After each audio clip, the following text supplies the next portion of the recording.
இந்த வாரம் என்ன டாபிக் போட போறோம்னா, நீங்கள் எதன் உரிமையாளர் என்று நினைத்துக் கொண்டிருக்கிறீர்களோ அதன் உரிமையாளர் இல்லை. ஆஸ் அ பிசினஸ் ஓனர் இப்போ ஒரு நோட் புக் எடுத்து நீங்க எதோட ஓனர் அப்படின்னு எழுதுங்க. இப்போ உதாரணமா நீங்க ஒரு நகைக்கடை வச்சிருக்கீங்க அப்படின்னா, நான் சோ நகைக்கடையின் எழுதிட்டீங்களா? இப்போ நான் இந்த ஸ்டேட்மெண்ட் சொல்றேன். நீங்கள் எதன் ஓனர் என்று எழுதினீர்களோ அதன் ஓனர் இல்லை.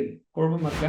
நான் யார் அப்படின்னு கேள்வி வருதா? நான் எதோட ஓனர் அப்படின்னு கேள்வி வருதா? இதுதாங்க. இந்த ஒரு சூட்சமத்தை புரிஞ்சுட்டீங்கன்னா, இதுக்குள்ளதான் பிசினஸோட சக்சஸ் இருக்கு. உங்க பிசினஸ் வெற்றி அடையணும் அப்படின்னா, நீங்க உங்க கடையோட ஓனர் அப்படின்னு நீங்க நினைச்சீங்கன்னா, நிச்சயமா வெற்றி அடைய முடியாது. அப்போ ஒரு பிசினஸ் ஓனர் உண்மையில எதோட ஓனர்? சோ அந்த பிசினஸை செய்யும் ஒரு அமைப்பின் ஓனர். உதாரணமா மெக்டொனால்ட்ஸ் எடுத்துக்கோங்க, KFC எடுத்துக்கோங்க. அதோட ஓனர் உண்மையில எதோட ஓனர்? மெக்டொனால்ட்ஸ் கடையோட ஓனரா? நிச்சயமா கிடையாது. மெக்டொனால்ட்ஸ்னு குவிக்கா பர்கர் பண்ணி கொடுக்குற ஒரு சிஸ்டத்தோட ஓனர். அதாவது இந்த பிசினஸ் சிஸ்டத்தோட ஓனர்னு புரிஞ்சுட்டீங்கன்னா, இந்த சிஸ்டத்தை உங்க கம்பெனிலேயே வச்சுட்டு வீட்டுக்கு வரலாம்.